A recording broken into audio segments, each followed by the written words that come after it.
A obra do Espírito Santo. São muitos os cristãos que mergulharam na passividade e na escravidão por não entenderem a obra do Espírito Santo. A seguir, apresentamos alguns dos equívocos mais comuns. 1. Obediência ao Espírito Santo.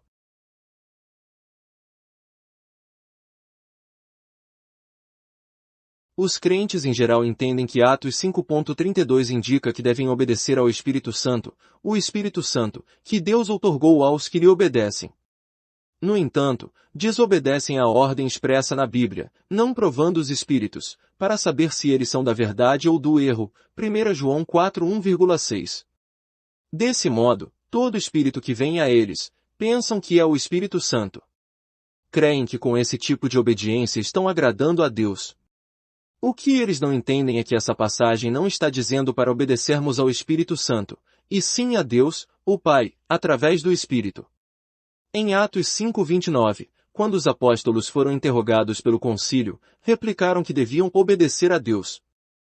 Se alguém fizer o propósito de obedecer ao Espírito Santo, esquecendo-se do Pai, arrisca-se a obedecer ao Espírito que está em si ou ao seu redor, em vez de, através do Espírito Santo, obedecer ao Pai que está no céu. Com tal atitude, ele estará caindo na passividade, mais ainda, fornecendo aos espíritos malignos a oportunidade de exercer o engano imitando o que Deus faz. Ultrapassar os limites da palavra de Deus resulta em perigos incontáveis. 2. O governo do Espírito Santo.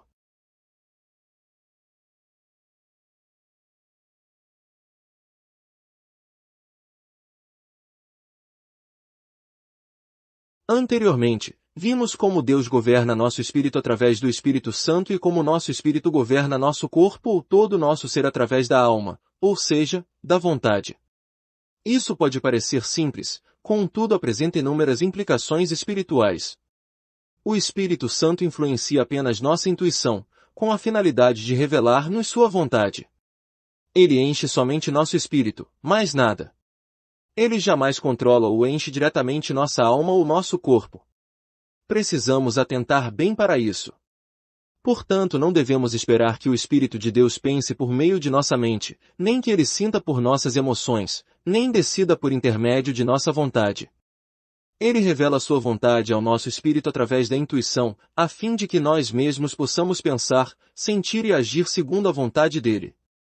É um grave erro pensar que devemos oferecer nossa mente ao Espírito Santo, permitindo que ele pense através dela. A verdade é que ele nunca toma o lugar do homem para usar a mente dele. Também nunca ordena que nos ofereçamos a ele passivamente. O que Deus quer é que cooperemos com ele, porque ele não faz aquilo que é para o crente fazer. Se ele o fizesse, o crente poderia apagar a atuação divina. Ele não força ninguém a fazer nada. O Espírito Santo também não assume o controle de nosso corpo diretamente. Quando desejamos falar, utilizamos nossa própria boca. Ao andar, temos de utilizar os próprios pés, e, para trabalhar, as próprias mãos. O Espírito Santo nunca interfere em nossa vontade livre. Ele atua em nosso espírito, que é uma nova criatura de Deus, mas não usa nenhuma outra parte do nosso corpo, sem o consentimento da nossa vontade. Mais ainda, mesmo que o queiramos, ele não usa nenhum membro do nosso corpo em nosso lugar. O homem deve ser senhor de si mesmo. Devemos exercitar nosso corpo. Isso é uma lei de Deus, e ele não a transgride. Costumamos afirmar que o Espírito Santo reina sobre nós. Com isso, queremos dizer que ele opera em nós para tornar-nos obedientes a Deus. Contudo, se alguém quiser dizer com isso que ele controla diretamente todo o seu ser, estará incorrendo em erro. Aqui vemos uma clara distinção entre a obra do Espírito Santo e a dos espíritos malignos. O Espírito Santo habita em nós para testificar que pertencemos a Deus, ao passo que os espíritos malignos manipulam as pessoas, a fim de reduzi-las a máquinas. O Espírito de Deus solicita nossa cooperação, os espíritos malignos buscam exercer um controle direto. Daí fica claro que nossa união com Deus é no espírito, e não no corpo ou na alma. Se não entendermos isso, e esperarmos que o Senhor mova diretamente nossa mente, nossas emoções, nossa vontade e nosso corpo, abriremos uma enorme brecha para os espíritos malignos nos enganarem, imitando a obra de Deus. É verdade que não devemos seguir nossos próprios pensamentos, sentimentos ou preferências. Contudo, assim que recebermos uma revelação em nosso espírito, devemos executá-la com a mente, emoções e vontade. Vida espiritual. Existem vários conceitos errados relativos à vida espiritual. Dentre eles, podemos citar os seguintes. 1. Falar.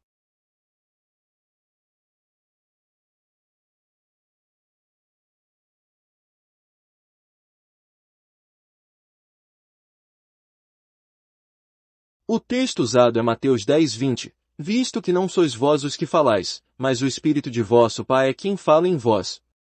Muitos cristãos entendem que o Senhor vai falar por eles. Alguns acham que, ao entregar uma mensagem, não devem empregar nem a mente nem a vontade, mas apenas oferecer, passivamente, sua boca a Deus, deixando que Ele fale por seu intermédio. Desnecessário é dizer que as palavras de Jesus registradas nessa passagem em particular aplicam-se apenas a ocasiões de perseguição e de prova. Ele não ensina que o Espírito Santo vai falar em nosso lugar. Essa predição se cumpriu na experiência dos apóstolos Pedro e João diante do concílio. 2. Direção.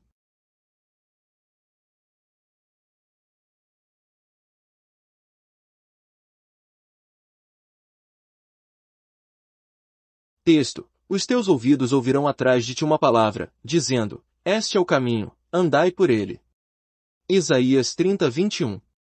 Os crentes não percebem que esse versículo se refere especificamente à experiência do povo de Deus na terra, os judeus, durante o reinado milenar de Cristo, quando não haverá imitação satânica. Desconhecedores desse fato, entendem que a direção sobrenatural, por meio de uma voz, é a mais elevada que existe. E alguns até acham que recebem esse tipo de direção sobrenatural porque são mais espirituais do que os outros. Não ouvem sua consciência, nem seguem a intuição.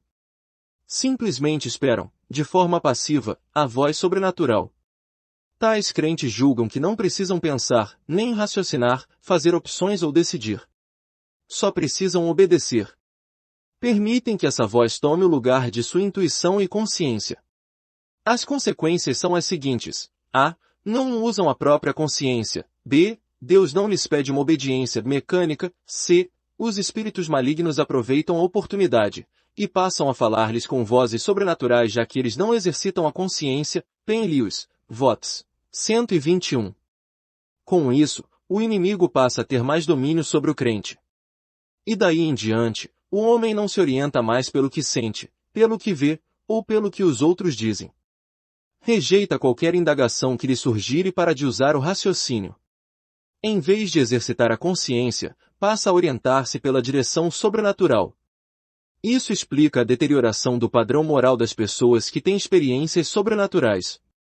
Tal ocorre porque elas deixaram de se dirigir pela consciência e se submeteram à direção dos espíritos malignos. Têm plena consciência de que baixaram o nível de seu padrão moral, mas sua consciência acha-se cauterizada. O que acontece é que ao julgarem questões de valor, que deveriam avaliar por meio da consciência, deliberadamente deixam de ouvi-la, passando a dar atenção às vozes de espíritos enganadores. Penn Lewis. 3. Memória.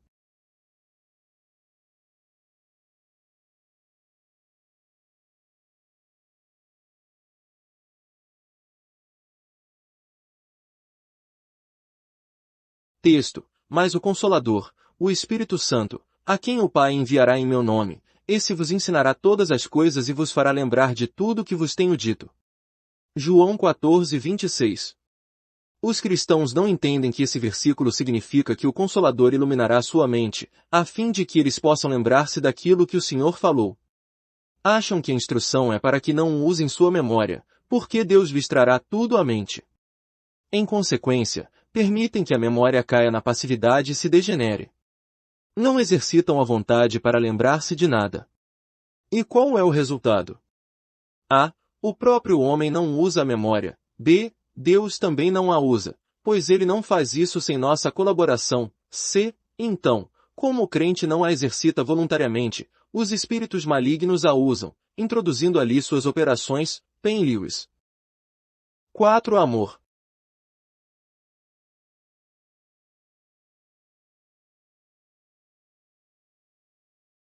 Texto: o amor de Deus é derramado em nosso coração pelo Espírito Santo, que nos foi outorgado. Romanos 5:5. Muitos crentes interpretam erradamente essas palavras, achando que isso significa que eles mesmos não devem amar, mas, sim, deixar que o Espírito Santo lhes dispense o amor de Deus. Pedem ao Senhor que ame através deles, dando-lhes o amor divino abundantemente, até a plenitude. Assim, não terão mais de amar, pois daí em diante é Deus quem deve fazê-los amar. Por isso, param de exercitar a faculdade da afeição, permitindo que ela paralise totalmente. O resultado é que, a. o próprio crente não ama, b. Deus não derrama sobre ele amor sobrenatural, pois respeita o homem e o exercício da sua afeição natural, c. então os espíritos malignos assumem o lugar do homem e, através deste, expressam o amor ou o ódio. Quando uma pessoa deixa de controlar sua afeição pelo exercício da vontade, os espíritos malignos introduzem nela seu falso amor. Daí em diante, ela se comporta como se fosse de madeira ou de pedra, fria e morta para qualquer afeição. É por isso que muitos cristãos, embora santificados, são muito fechados em si mesmos. Amarás, pois, o Senhor, teu Deus, de todo o teu coração, de toda a tua alma, de todo o teu entendimento e de toda a tua força, disse o Senhor Jesus, Marcos 12:30. Ora, a quem pertence esse amor? De quem é o coração, a alma, a mente e a força de que ele fala aqui? Nossos, naturalmente. Nossa vida natural precisa morrer, mas esses dons e suas funções permanecem. 5. Humildade.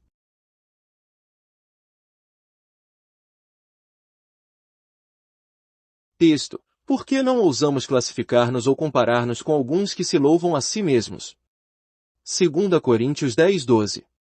Os crentes entendem mal essa longa passagem, que vai do versículo 12 ao 18.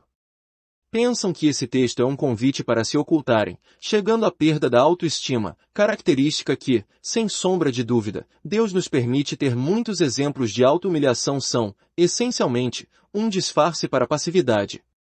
Em consequência, a. o crente anula a si mesmo, b. Deus não o preenche, e c. os espíritos malignos utilizam sua passividade para torná-lo inútil.